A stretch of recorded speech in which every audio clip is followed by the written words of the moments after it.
She thought testing her fiancé's love would give her peace of mind before their wedding day. Instead, it uncovered a pattern of deception so chilling that investigators would later call it one of the most calculated schemes they had ever seen. This is the true story of a woman who pretended to be sick to see if her future husband would care for her in sickness and in health, only to discover he had been planning something far worse than she could have ever imagined.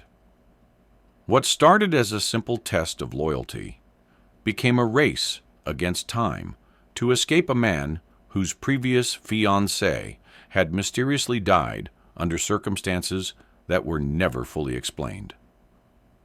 By the time she realized the danger she was in, she had already become the target of a plan that had been set in motion months before she even suspected anything was wrong.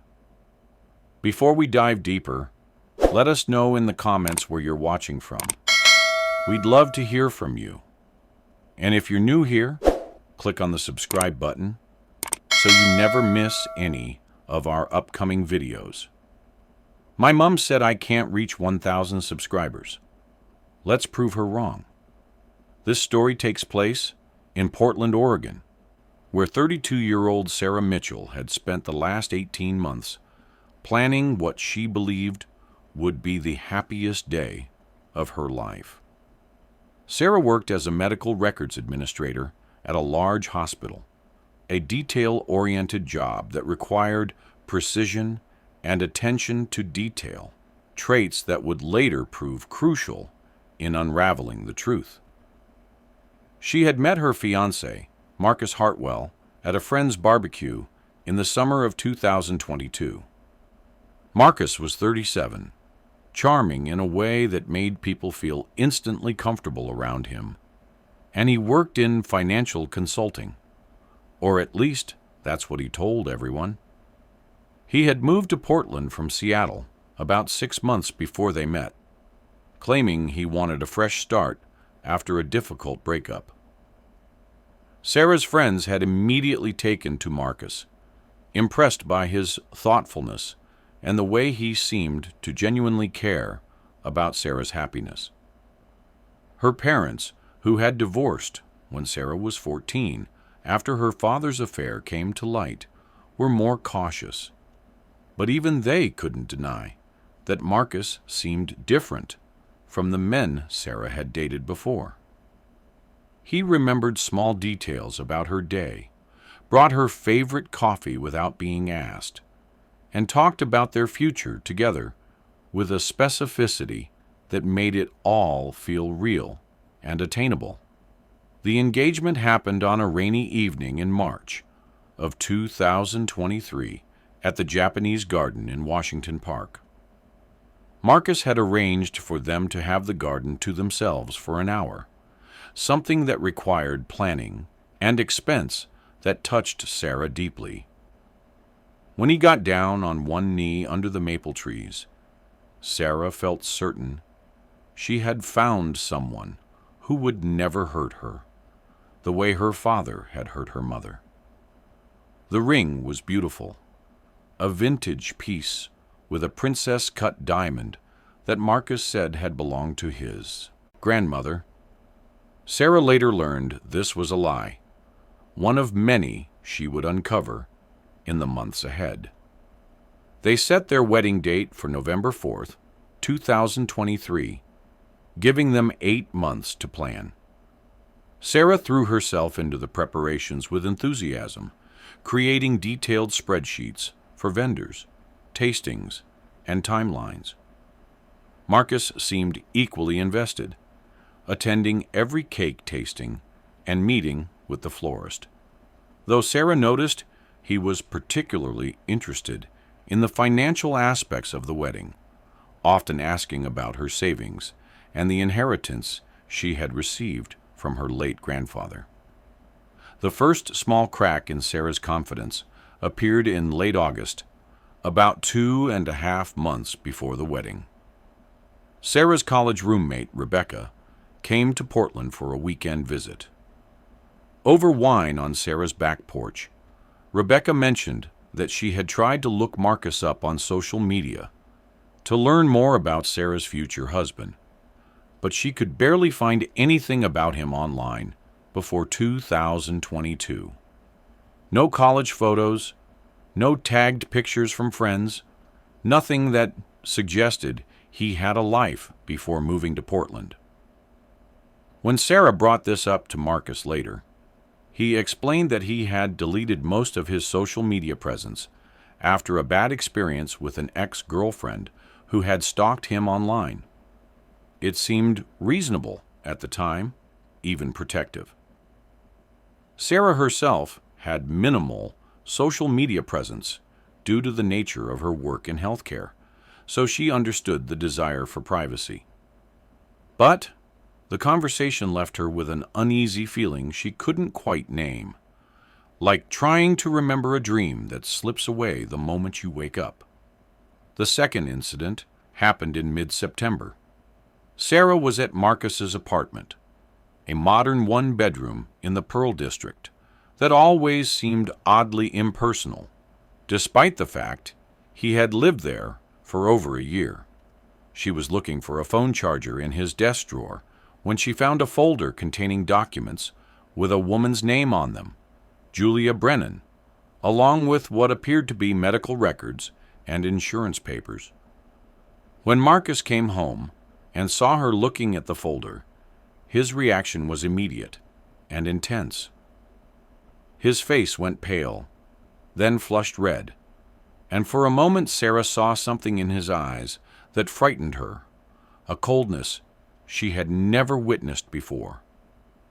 He quickly explained that Julia had been his previous fiancée, the one he had mentioned briefly when they first met, and that she had died in a hiking accident in the Columbia River Gorge in early 2022, just months before he moved to Portland. He said he kept the documents because there had been insurance matters to settle, and that seeing them had brought back painful memories he wasn't ready to discuss. Sarah apologized for invading his privacy and held him as he appeared to fight back tears. She felt guilty for doubting him, for letting her own family history of betrayal make her suspicious of a man who had shown her nothing but love. But the unease persisted, growing stronger as the wedding approached. Sarah found herself paying closer attention to Marcus's behavior, noticing small inconsistencies she had previously overlooked. He received phone calls he would step outside to take, claiming they were work-related, but returning with a tension in his shoulders that suggested otherwise. When Sarah suggested they open a joint bank account after the wedding, Marcus became evasive, saying they should wait until they bought a house together. He asked detailed questions about Sarah's financial situation, including the exact amount of her grandfather's inheritance, which totaled nearly $300,000, money she had planned to use as a down payment on their future home. Marcus seemed particularly interested in the fact that Sarah had recently updated her will to include him as her primary beneficiary, something her estate attorney had recommended once they became engaged. At the time, it seemed like a practical step, evidence of their commitment to building a life together. Looking back, Sarah would recognize it as the moment she had unknowingly given Marcus exactly what he needed. 3 weeks before the wedding, Sarah's mother called with unexpected news.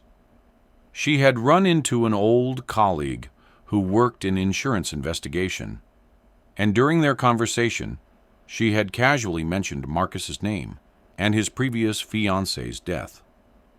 The colleague had paused, then said the name Julia Brennan sounded familiar from a case that had been flagged as suspicious, but never fully investigated due to lack of evidence.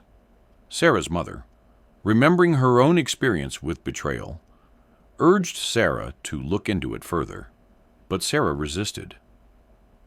She was tired of being suspicious, tired of letting her parents' failed marriage color her view of her own relationship. She told her mother she was projecting her own fears onto Sarah's happiness, a conversation that ended with both of them in tears and Sarah feeling guilty for being harsh. But that night, alone in her apartment, Sarah couldn't stop thinking about what her mother had said.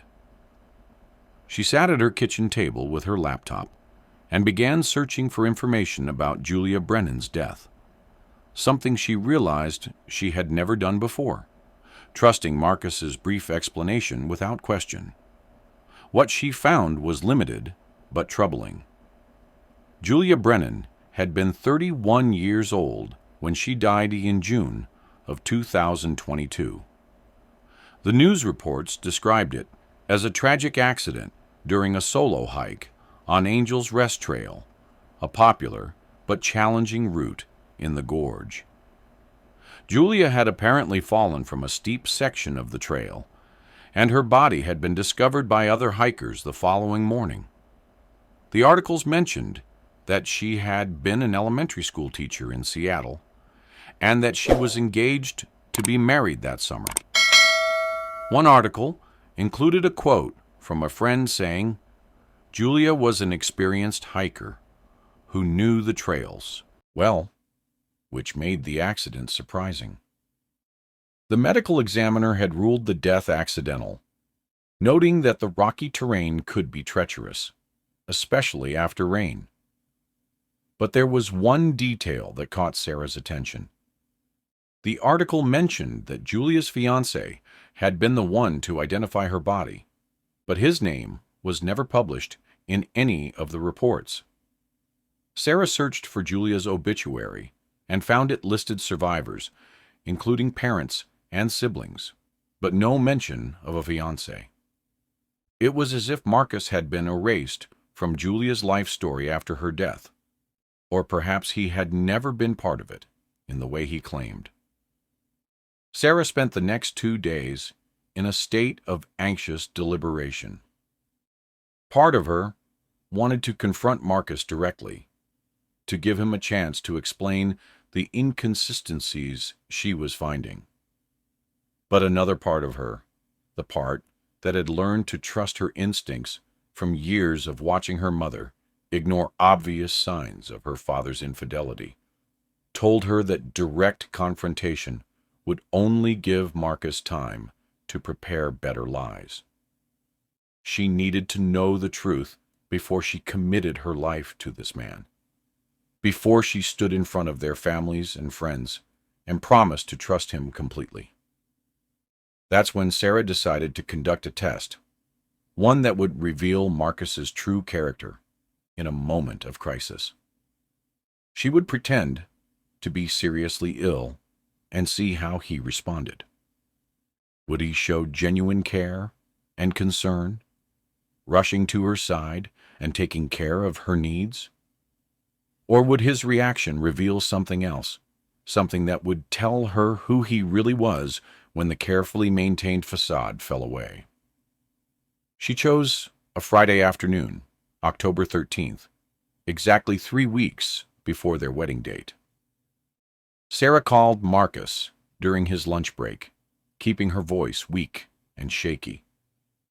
She told him she had woken up that morning feeling dizzy and had nearly fainted at work.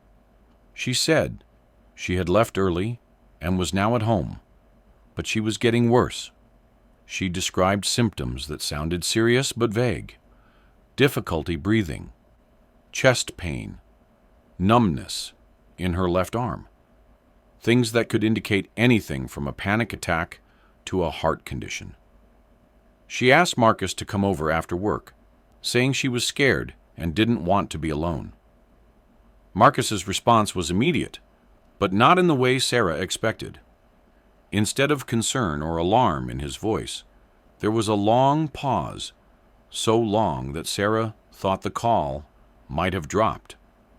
When Marcus finally spoke, his voice had changed.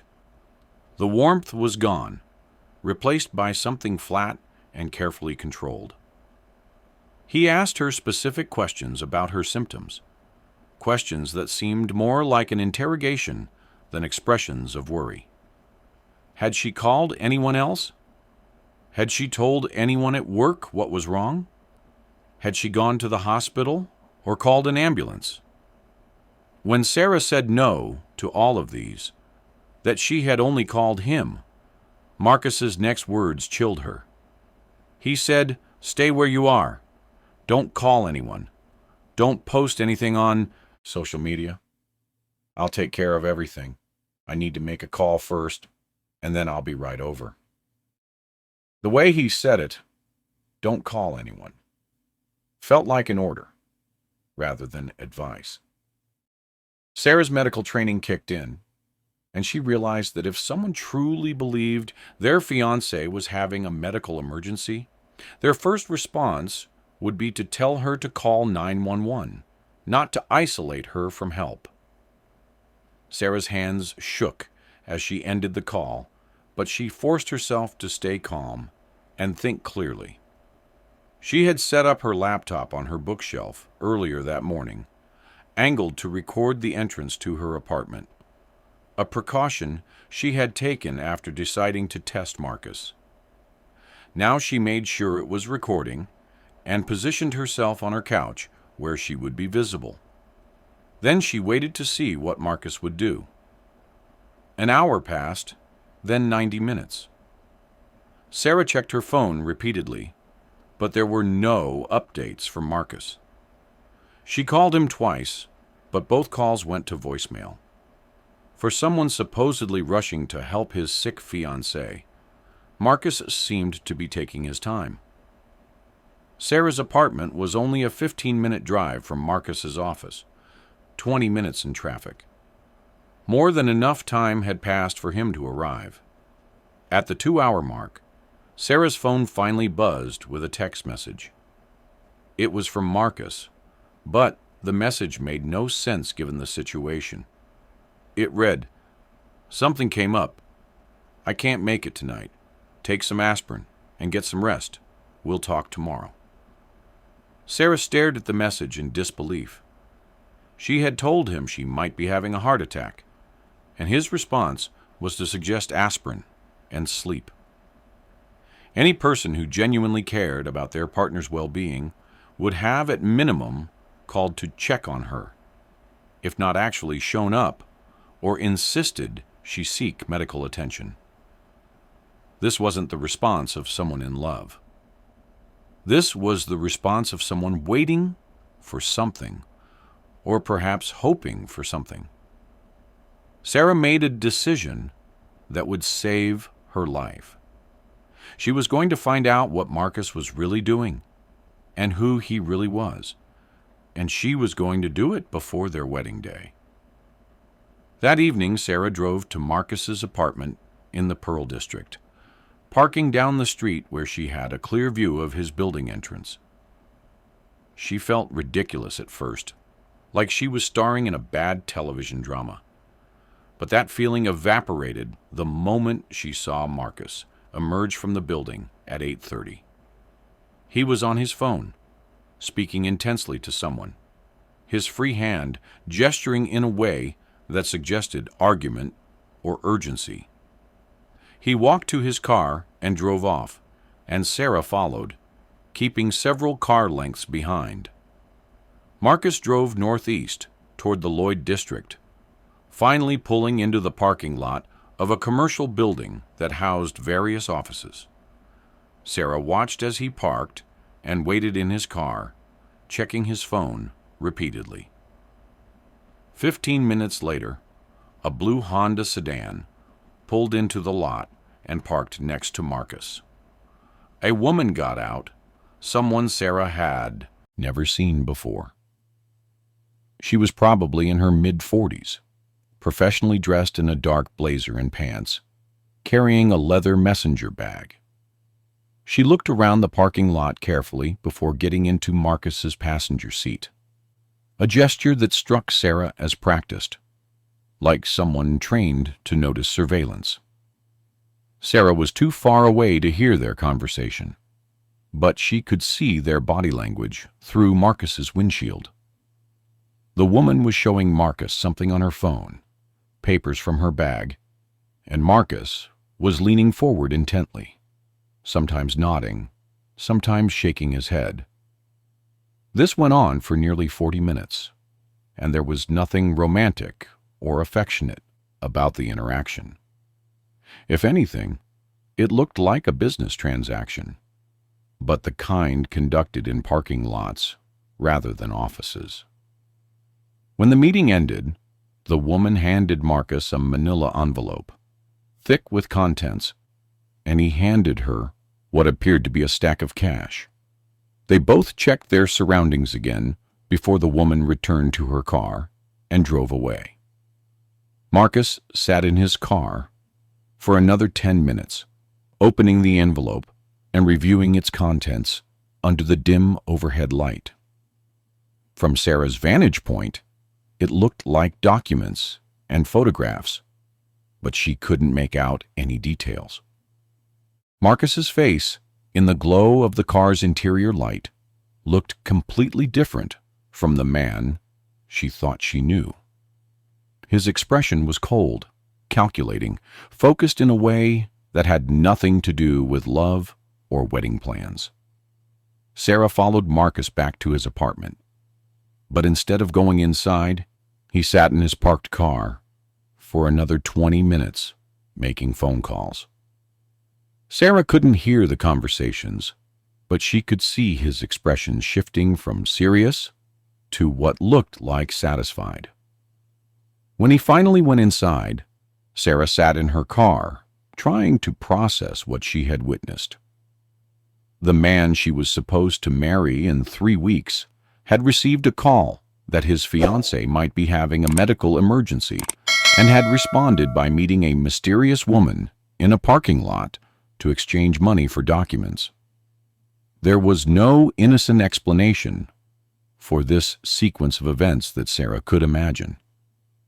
She drove home, her mind racing through possibilities, each one worse than the last. When she got back to her apartment, she checked the laptop recording from earlier that day. It confirmed Marcus had never come to check on her, had never even driven past her building. He had simply sent that dismissive text and gone about his evening as if she didn't exist. Sarah barely slept that night, and the next morning she made several decisions. First, she would not tell Marcus she had followed him, or that she knew about his mysterious meeting. Second, she would continue to act as if everything was normal while she investigated what was really happening. Third, she would use her access to medical records, something she was trained to do for her job, to look deeper into Julia Brennan's death. And fourth, she would find out who the woman in the parking lot was and what kind of documents she had given Marcus. Sarah started with Julia Brennan, using her hospital system's access to search for medical records. What she found made her blood run cold. Julia Brennan had been a patient at Providence Portland Medical Center, where Sarah worked, in the months before her death. She had been seen in the emergency department twice, once in March of 2022 for unexplained dizziness, and once in April for what was documented as a possible allergic reaction that caused difficulty breathing and irregular heartbeat. Both times, Julia had been treated and released, with notes indicating her symptoms resolved quickly. The attending physician had noted that Julia's fiancé was very attentive, asking detailed questions about her symptoms and treatment, insisting on copies of all medical documentation. Sarah's hands trembled as she read through the records. The symptoms Julia had experienced were almost identical to the ones Sarah had described to Marcus the day before, the fake symptoms she had invented for her test. But these were real symptoms that had happened to Julia months before she died on that hiking trail. Sarah searched for Julia's autopsy report, which was part of the public record, since her death had been investigated by the medical examiner.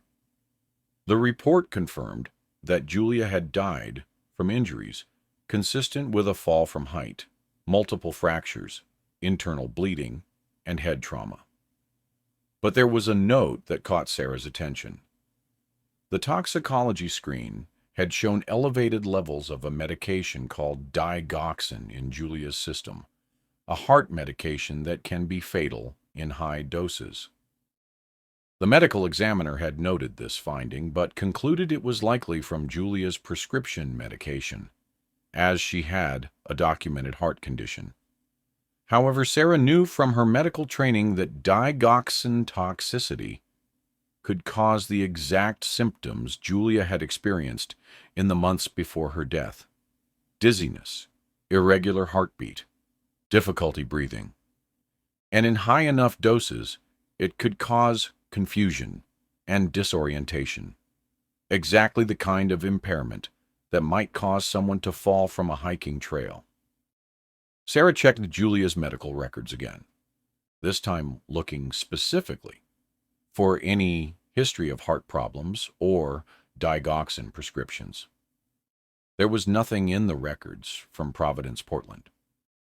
No diagnosed heart condition, no prescriptions for digoxin, nothing that would explain why that medication was in her system at toxic levels when she died. Sarah's medical knowledge told her that someone had been poisoning Julia, giving her small doses of digoxin over months to create symptoms that would establish a medical history, then giving her a larger dose before the hiking trip that would cause the disorientation that led to her fall. The death would look accidental, explained away by her documented heart issues and the dangerous trail conditions. And if someone investigated the elevated digoxin levels, they would assume it was from her prescription medication.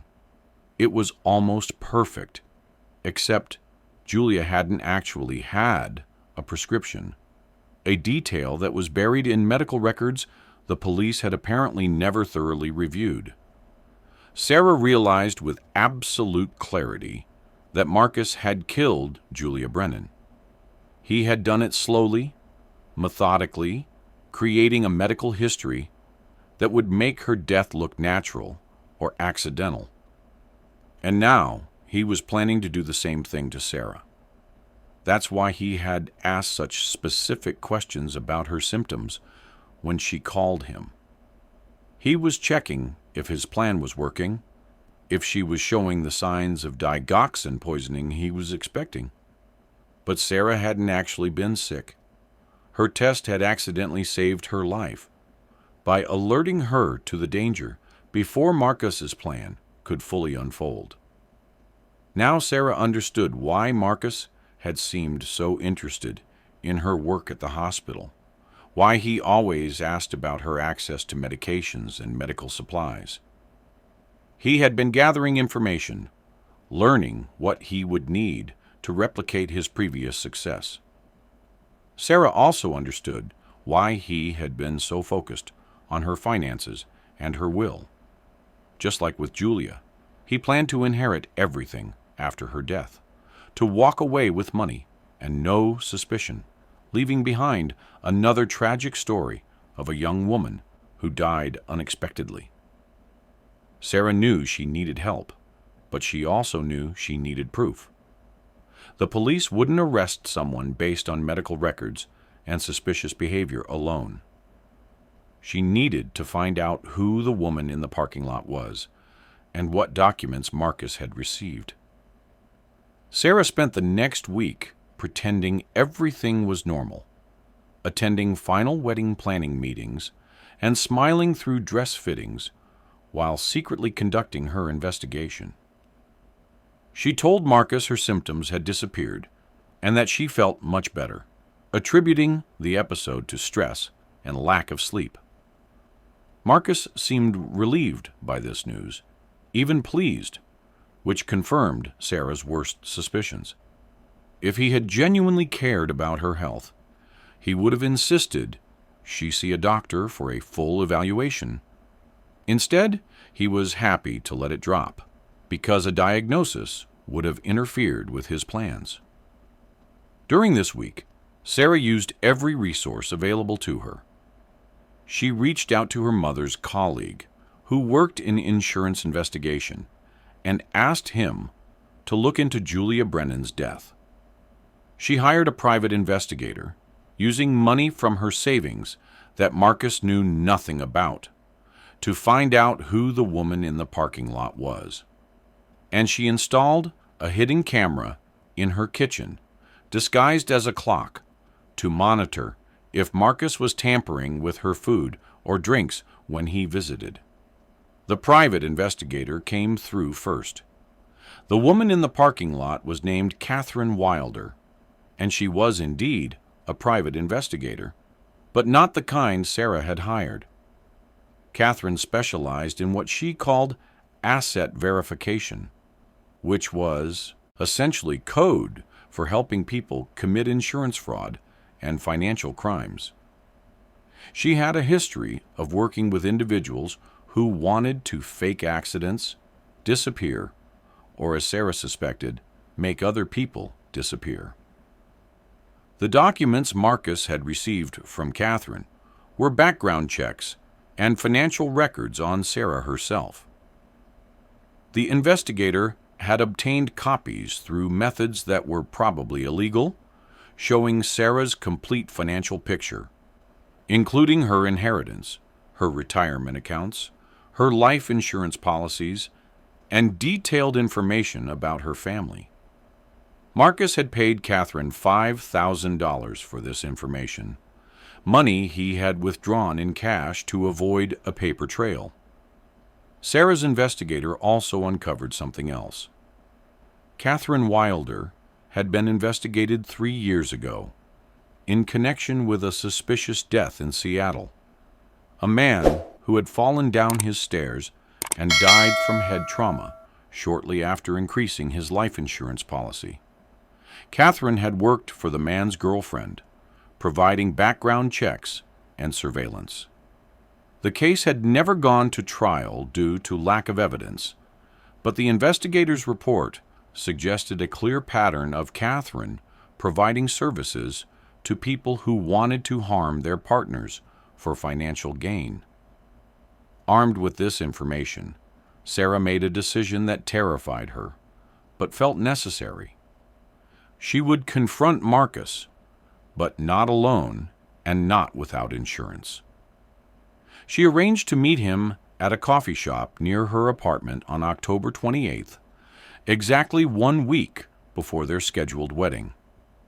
Before the meeting, Sarah gave her private investigator copies of everything she had found, including the medical records showing Julia's symptoms, the autopsy report with the digoxin findings, the evidence of Marcus's meeting with Catherine Wilder, and most importantly, the footage from her hidden kitchen camera. Over the past week, that camera had captured Marcus on 3 separate occasions, adding something to Sarah's coffee maker, carefully pouring powder from a small vial into the coffee grounds when he thought Sarah was in another room. Sarah had stopped drinking coffee at home after the 3rd incident, claiming it was making her feel jittery. Marcus had seemed frustrated by this, asking repeatedly if she wanted him to make her coffee, trying to find other ways to ensure she consumed whatever he was poisoning her with. Sarah met Marcus at the coffee shop, choosing a public location where he couldn't hurt her and where there would be witnesses to their conversation. She ordered tea and watched Marcus carefully as they sat down. He was smiling, relaxed, the charming fiancé everyone believed him to be. Sarah took a deep breath and said, "I know about Julia Brennan. I know about Catherine Wilder. and I know what you've been putting in my coffee." The change in Marcus's expression was instant and chilling. The smile vanished, replaced by a mask of cold fury that Sarah had only glimpsed once before when he found her looking at Julia's documents. For a long moment, he said nothing, just stared at Sarah with eyes that had gone completely flat, empty of any emotion that resembled human connection. Then he leaned forward and spoke in a voice so quiet and controlled that it was somehow more frightening than if he had yelled. "You stupid, stupid girl," he said. "You should have stayed sick. You should have drunk the coffee. Now you've ruined everything." Sarah felt her heart hammering in her chest, but she forced herself to stay calm. She told Marcus that she had already gone to the police, that they had copies of everything she had found, and that if anything happened to her, he would be the first suspect. This was partially a lie. Sarah hadn't gone to the police yet, but she had given all her evidence to her private investigator with instructions to take it to the authorities if she didn't check in by the end of the day. Marcus sat back in his chair, his face working through a series of expressions as he calculated his options. Finally, he seemed to reach some conclusion, and his features rearranged themselves into something almost resembling regret. He started talking, and what he said was a confession more complete than Sarah could have hoped for. He told her about Julia, about how he had met her at a financial planning seminar, and learned she had a substantial trust fund from her deceased grandparents. He described how he had cultivated a relationship with her, proposed marriage, and then began the slow process of poisoning her with digoxin he had stolen from his mother, who actually did have a heart condition and a prescription for the medication. He explained how he had researched the symptoms, the dosing, the timeline needed to create a believable medical history before the final act. He talked about the hiking trip, how he had given Julia a much larger dose before they left, knowing it would cause confusion and disorientation, how he had suggested the difficult trail, and then let her go ahead while he stayed behind, claiming his knee was bothering him. He described waiting for her to fall, how he had planned to hike to where her body was and call for help, playing the devastated fiancé. The medical examiner had ruled it accidental, exactly as he had predicted. Marcus told Sarah he had moved to Portland specifically to start fresh, to find another woman with money and no close family who might ask too many questions. Sarah had been perfect, he said, smart enough to be interesting, but naive enough to trust him, financially comfortable, but not so wealthy that her death would attract intense scrutiny, and most importantly, still damaged from her parents' divorce in a way that made her desperate to believe in true love. He had planned everything carefully, learning from the small mistakes he had made with Julia. This time, he would establish an even longer medical history before Sarah's accident, make it look like a sudden cardiac event rather than something that required a hiking trip, and ensure that her financial assets would transfer to him smoothly through proper legal channels. He had even planned what he would do afterward, take a year to grieve publicly while traveling on Sarah's money, then eventually relocate to another city and start again. It was a career, he said, his voice completely devoid of shame, an efficient way to fund the lifestyle he wanted without the tedious effort of actually working for decades. Sarah listened to this confession with a horror that felt surreal, like she was watching a movie rather than living through the moment. She asked Marcus why he was telling her all this, and he smiled, a terrible smile that held no warmth. "Because you're going to disappear anyway," he said. "The police don't have anything. You're bluffing. And now you've made yourself a problem that needs to be solved." He reached across the table, as if to take her hand, and Sarah saw he was holding a syringe concealed in his palm, probably filled with enough digoxin to stop her heart within minutes. But Sarah had prepared for this possibility. She stood up quickly, knocking her chair backward, and said loudly, "I need help. This man is threatening me." Every person in the coffee shop turned to look, and the barista immediately reached for a phone to call security. Marcus froze, realizing his plan had failed, that he was now in a room full of witnesses who had seen him reach for Sarah in a threatening manner. He pocketed the syringe and stood up, backing toward the door. "You can't prove anything," he said. "It's your word against mine." But his face showed he knew that was no longer true. Sarah had one more revelation for him. She pulled out her phone and played a recording, the audio from their entire conversation, captured by a recording app she had started before entering the coffee shop. Marcus's full confession, his description of murdering Julia, his admission that he planned to kill Sarah, all of it recorded clearly in his own voice. Marcus's face went through a progression of emotions: shock, rage, fear, and finally a kind of defeated acceptance.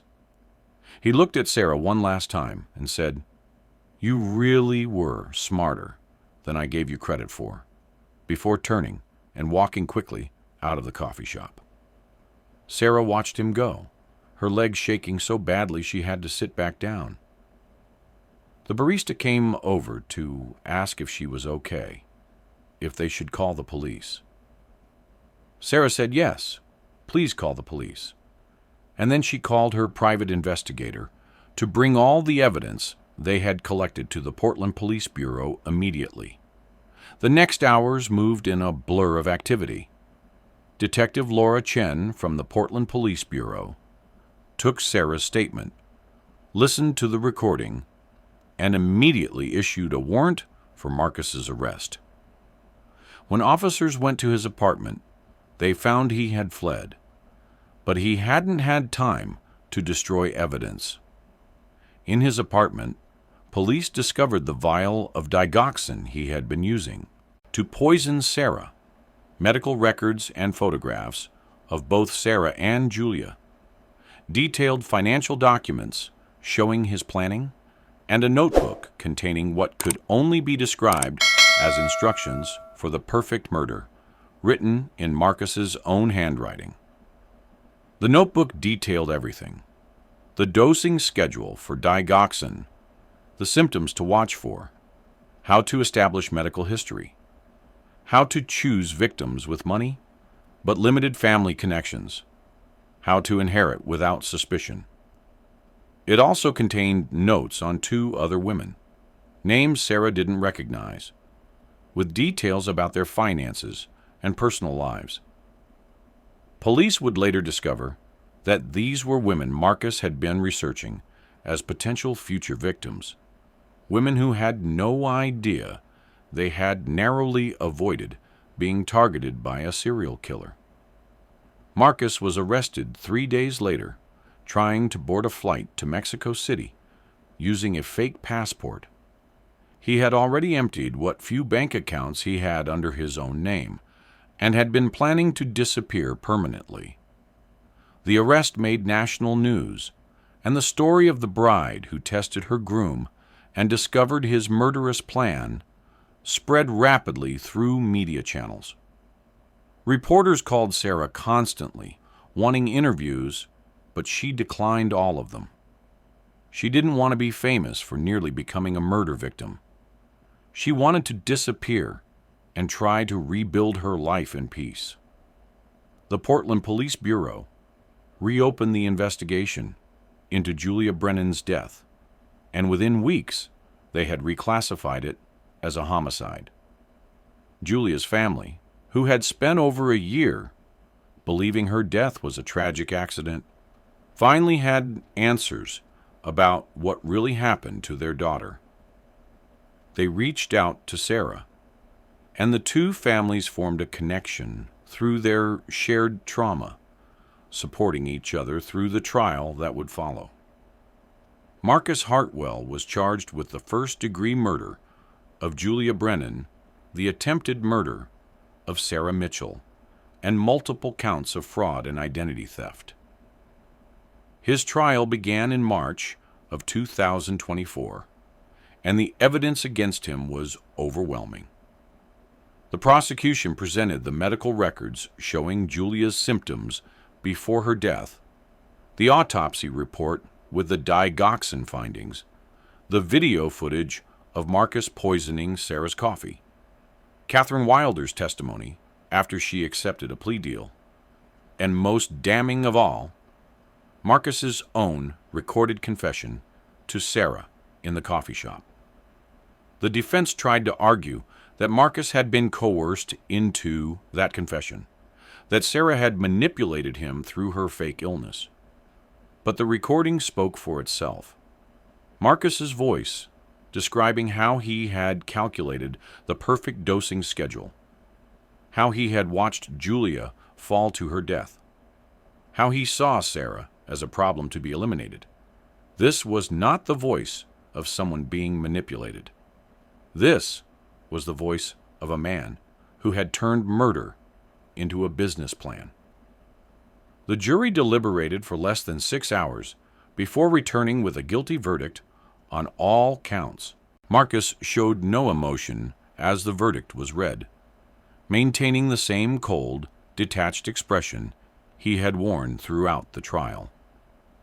At sentencing, the judge called Marcus's crimes some of the most calculated and cold-blooded she had encountered in her 20 years on the bench. She sentenced him to life in prison, without the possibility of parole for Julia's murder, plus an additional 30 years for the attempted murder of Sarah and the related charges. As Marcus was led out of the courtroom, he turned and looked directly at Sarah, who had attended every day of the trial. She met his gaze steadily, no longer the naive woman who had trusted him with her life and her future. Marcus nodded slightly, a gesture that might have been respect or might have been hatred, and then he was gone, removed from society permanently. The investigation into Marcus's past revealed that his real identity was more complicated than anyone had realized. Marcus Hartwell was not his birth name. He had been born Thomas Edward Sullivan in Michigan and had a juvenile record, sealed by the courts for reasons that were never made public. He had changed his name legally at age 24 and had moved frequently throughout his adult life, never staying in one city longer than 2 years. Investigators found evidence suggesting there might have been other victims before Julia, but without bodies or clear evidence, those cases remained open questions. Financial records showed that Marcus had gone through money quickly, spending lavishly on cars, trips, and gambling, always needing more to support his lifestyle. Psychological evaluation during the trial identified him as having antisocial personality disorder with narcissistic traits, someone capable of mimicking emotional connection, but incapable of actually feeling it, someone who saw other people as objects to be used rather than human beings deserving of empathy. Sarah spent the months after the trial in intensive therapy, working through the trauma of realizing she had been dating and nearly married a serial killer. She moved to a new apartment, changed her phone number, and took a leave of absence from her job at the hospital. The wedding that had been scheduled for November 4th never happened, of course, and Sarah had to cancel all the arrangements she had spent months planning. Some vendors refused to refund her deposits, saying cancellation due to criminal proceedings wasn't covered in their contracts. Sarah found dark humor in having to fight with a florist about getting her money back from a wedding that had been canceled because her groom tried to murder her.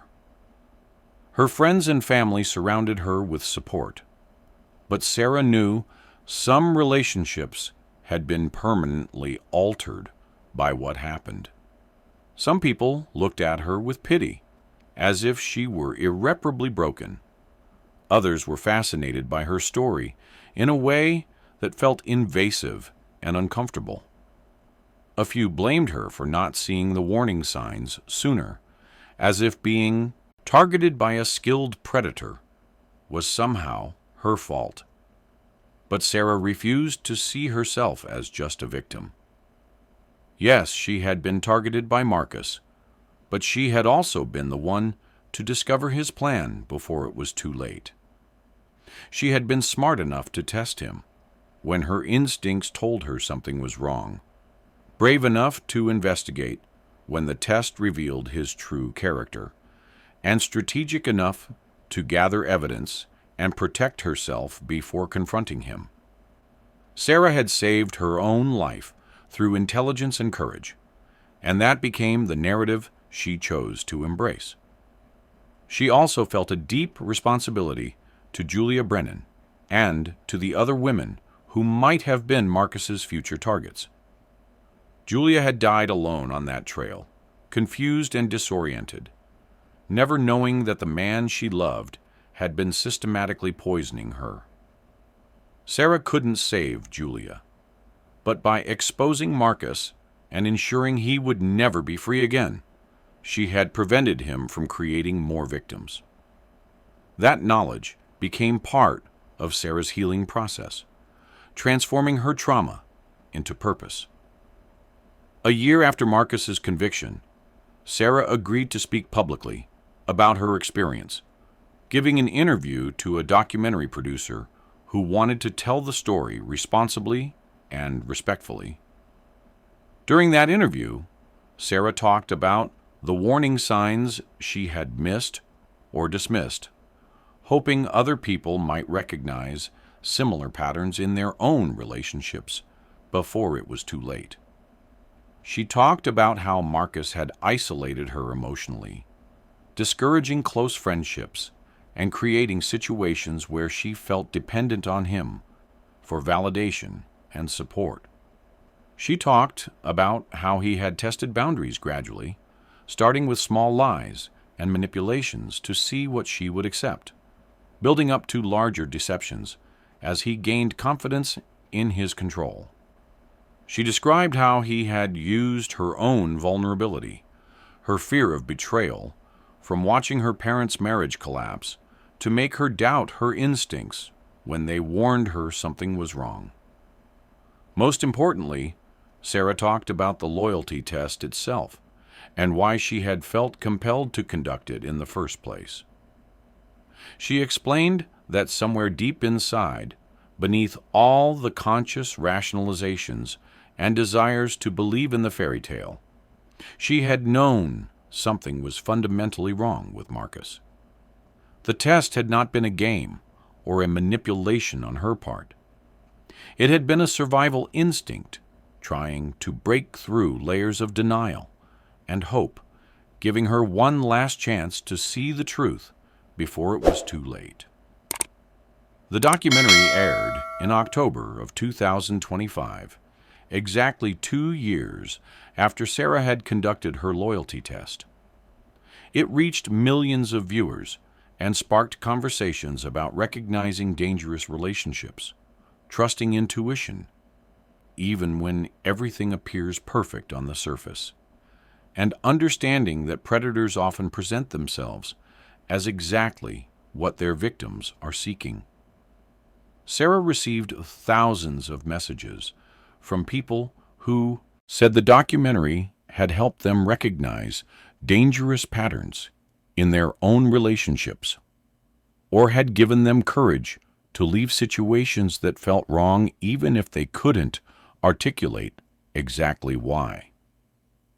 Several women reached out to say they had conducted similar tests on their partners after watching Sarah's story, discovering infidelity or manipulation that had been carefully hidden.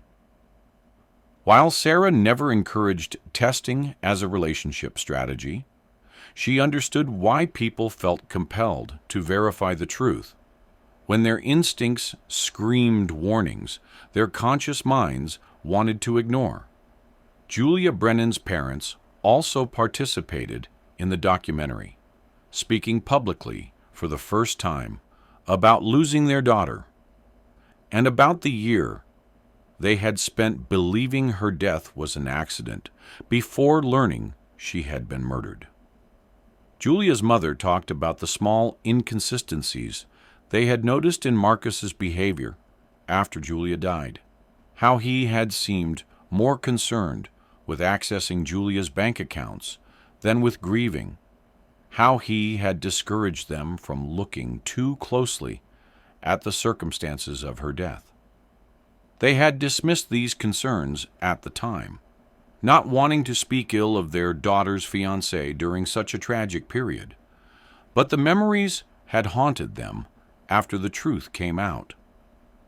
They expressed profound gratitude to Sarah for having the courage and intelligence to expose Marcus before he could disappear into another identity and target another unsuspecting woman. They also established a foundation in Julia's name focused on educating young women about recognizing predatory behavior in romantic relationships, turning their grief into action that might save other families from experiencing similar loss. Catherine Wilder, the private investigator, who had worked with Marcus, served 18 months in prison for her role in the conspiracy and for obstruction of justice related to Julia's case. After her release, she agreed to be interviewed for the documentary, on the condition that her face be obscured and her voice altered. In that interview, Catherine described meeting Marcus through a mutual contact who worked in what she called the gray areas of investigative work. Marcus had initially hired her just to do background checks on Sarah, claiming he wanted to protect his assets before marriage, something Catherine said was not unusual among her wealthier clients. But over time, Marcus had revealed more about his plans, testing Catherine's willingness to provide information that could be used for harm. Catherine admitted she had suspected Marcus intended to hurt Sarah, but had justified her continued involvement by telling herself she was only providing information, not committing any crime herself. She expressed remorse during their interview, though Sarah, watching later, found it difficult to determine if that remorse was genuine or performative for the cameras. The question of whether there were other victims besides Julia continued to haunt investigators. The notebook found in Marcus's apartment contained notes on at least 2 other women, and financial records showed unexplained cash deposits in the years before he met Julia, suggesting possible inheritance or insurance payouts that were never fully traced. One name in the notebook belonged to a woman named Rachel Winters, who had died in a car accident in Ohio in 2018. Rachel had been engaged at the time of her death, but her fiancé's name was never recorded in the police reports, and Rachel's family had lost touch with him shortly after the funeral. Police investigated whether this fiancé might have been Marcus under another identity, but they could never conclusively prove the connection. The case remained open, one of several mysteries surrounding the question of how many lives Marcus had destroyed before Sarah finally stopped him. The uncertainty was difficult for Sarah to process. Had her loyalty test prevented 3 murders? 5? More? Would Marcus have continued this pattern indefinitely if she hadn't been smart enough and brave enough to expose him? These questions kept Sarah awake some nights, though her therapist reminded her that she could only be responsible for the life she had saved, her own, and for ensuring Marcus could never hurt anyone again. Sarah eventually returned to her work at the hospital, finding comfort in the familiar routines and in helping patients navigate their own medical crises. She never touched coffee again, the association too strong with those mornings when Marcus had been slowly poisoning her, trying to establish the symptoms that would make her death look natural. She switched to tea, joking with co-workers that the whole ordeal had at least broken her caffeine addiction and introduced her to the calming ritual of steeping loose-leaf tea every morning. Her sense of humor about small aspects of the trauma was part of her healing, finding ways to reclaim normalcy, even as she acknowledged the profound ways the experience had changed her. She dated again, eventually, though she approached new relationships with caution that her therapist helped her recognize as wisdom rather than damage. She learned to distinguish between healthy skepticism and the kind of paranoia that would prevent her from ever trusting anyone again. It was a delicate balance, one she continued to navigate carefully. On what would have been her 3rd wedding anniversary, November 4th, 2026, Sarah did something she had been planning for months. She returned to the Japanese garden in Washington Park, where Marcus had proposed, but this time she was alone. She walked through the maple trees, now bare of leaves in early November, and found the spot where Marcus had knelt and offered her a ring that had never belonged to his grandmother, that had probably been purchased with money stolen from a previous victim. Sarah stood in that spot and spoke out loud to the version of herself who had said yes 3 years earlier, the woman who had believed in fairy tales and second chances and the possibility that love could heal old wounds. She told that younger Sarah that she was not stupid for trusting Marcus, that predators succeed because they are skilled at deception, not because their victims are foolish. She told her that the loyalty test had saved her life, and that trusting her instincts, when everything else told her to ignore them, had been the bravest thing she had ever done. And then Sarah removed the engagement ring she had been keeping in a box in her closet, unable to sell it or throw it away, but also unable to look at it without remembering. She held the ring up to the gray November light, this symbol of a love that had never existed, and then she threw it as hard as she could into the pond, watching it disappear beneath the surface with barely a ripple. Sarah felt lighter leaving the garden than she had felt in years, as if releasing that ring had released some weight she had been carrying without realizing it. She drove to a small cafe she had discovered near her new apartment, ordered tea and a pastry, and sat by the window watching people walk by on the street outside. She thought about Julia Brennan, who never got this moment of release and recovery, who died not knowing that the man she loved had been her murderer. Sarah made a silent promise to Julia that she would continue telling their story, continue warning others about the danger that can hide behind a charming smile and romantic gestures. She would live the life Julia never got to live, not as a victim frozen in trauma, but as a survivor who had turned her experience into purpose. Sarah pulled out her phone and sent a text to her mother, who had been right to warn her to investigate Marcus, but whom Sarah had dismissed out of defensive pride. The text said simply, "You were right, Mom. Thank you for not giving up on me even when I didn't want to listen. I love you." Her mother's response came quickly. 3 words that made Sarah's eyes fill with tears. I love you. The broader impact of Sarah's story continued to unfold in unexpected ways. Law enforcement agencies began reviewing cold cases involving deaths initially ruled accidental, looking for patterns similar to what Marcus had done to Julia. Several cases were reopened for further investigation, though results varied depending on how much evidence still existed and how thoroughly the original investigations had been conducted. The medical examiner's office in Oregon implemented new protocols for deaths involving elevated medication levels, requiring more thorough investigation of whether the deceased had legitimate prescriptions before ruling such deaths accidental.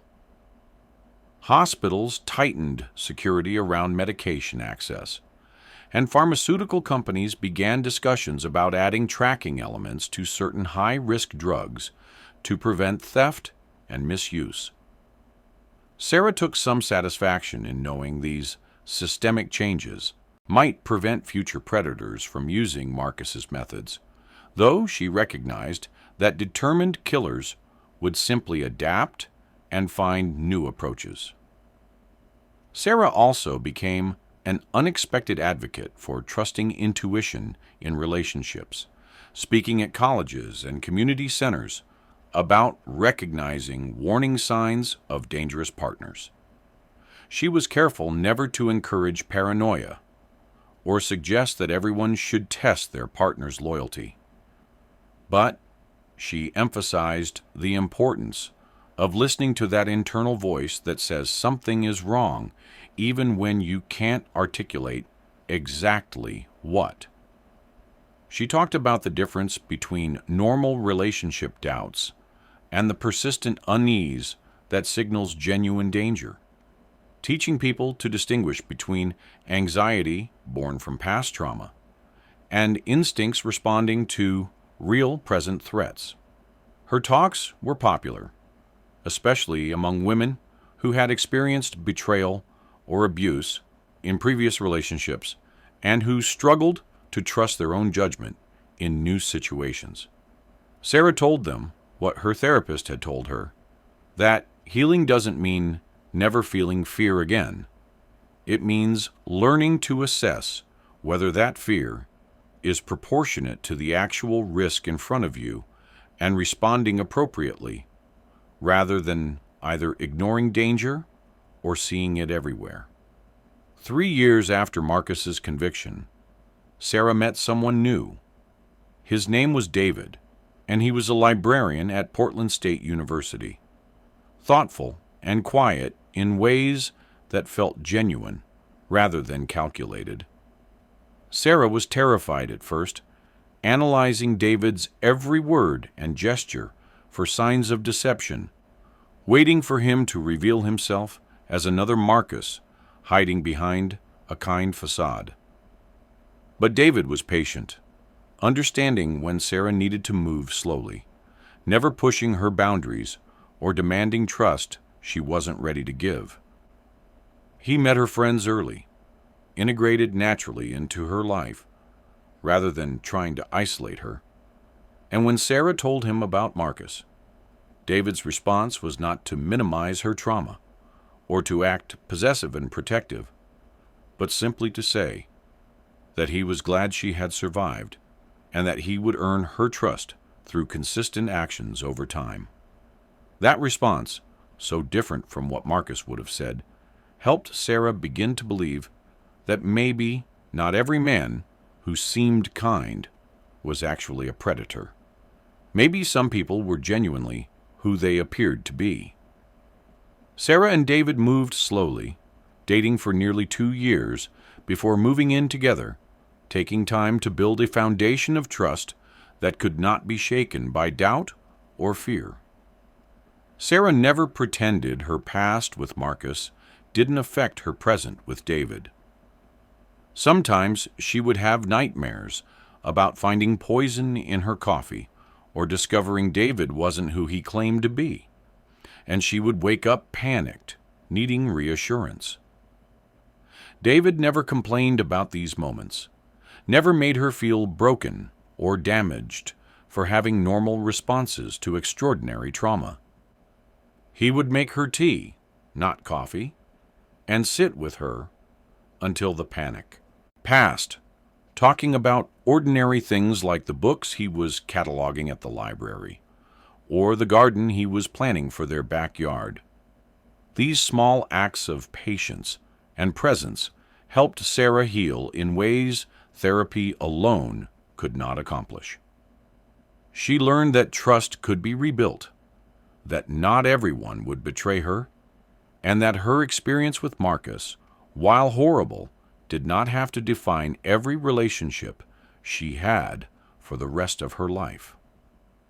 On November 4th, 2029, exactly 6 years after the wedding that never happened, and 4 years after she had thrown Marcus's ring into the pond, Sarah married David in a small ceremony at their home, surrounded by 20 close friends and family members. There was no elaborate planning, no vendors or spreadsheets, just a simple exchange of vows in their backyard under trees David had planted when they first moved in together.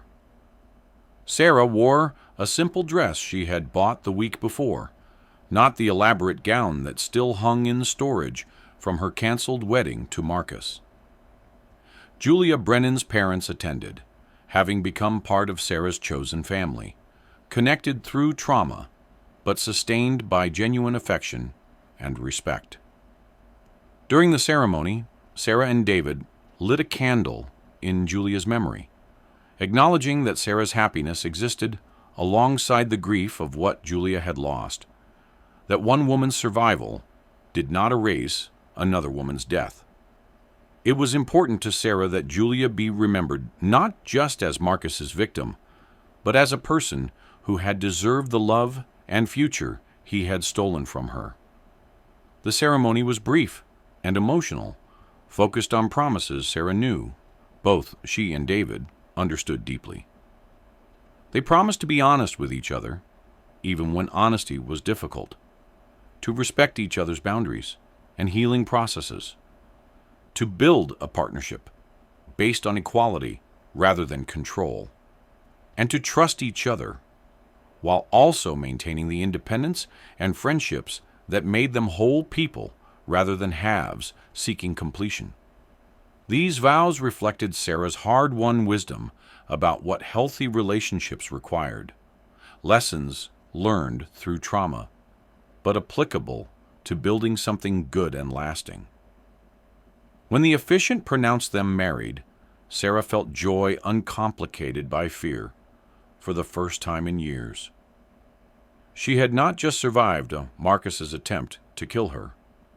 She had rebuilt her life into something beautiful and authentic, something based on real connection rather than the performance Marcus had offered.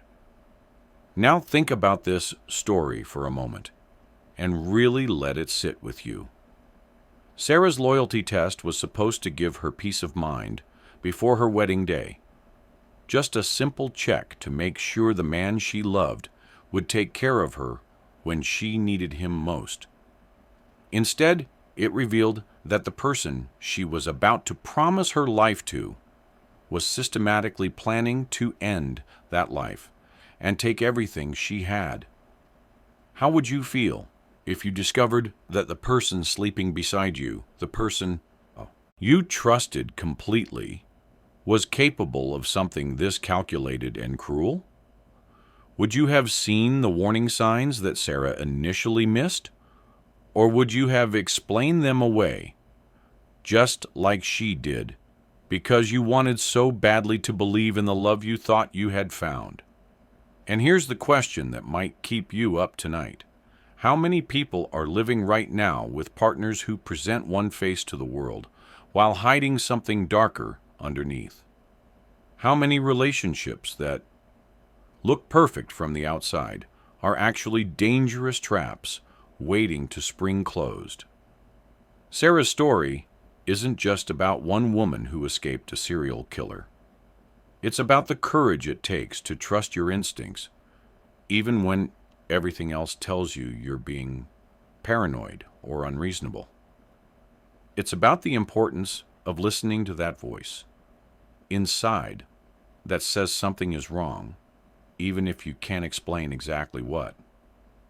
And it's about understanding that real love doesn't isolate you or make you doubt yourself or pressure you to ignore your own concerns for the sake of keeping the peace. Real love, the kind Sarah eventually found with David, supports your autonomy and respects your boundaries and proves itself through consistent actions over time, rather than grand gestures that hide manipulation underneath. So if you're in a relationship right now, any kind of relationship, ask yourself honestly whether it makes you feel more secure or more anxious, whether it builds you up or subtly tears you down, whether your partner encourages your independence or slowly erodes it. These questions might save your life the way they saved Sarah's. And if you found this story as gripping and unsettling as I did, make sure you're subscribed to this channel so you never miss our upcoming videos, where we share more true stories that will challenge how you think about trust, relationships, and the masks people wear. My mom said I can't reach 1,000 subscribers. Let's prove her wrong. Drop a comment below telling us where you're watching from and whether you think you would have spotted the red flags in Marcus's behavior before Sarah did. Would you have conducted a loyalty test if something felt wrong? Or would you have trusted and hoped for the best? Your thoughts matter to us, and I read every single comment. Stay safe out there, trust your instincts, and remember that the best partner is one who never gives you reason to question their intentions in the first place. Until next time.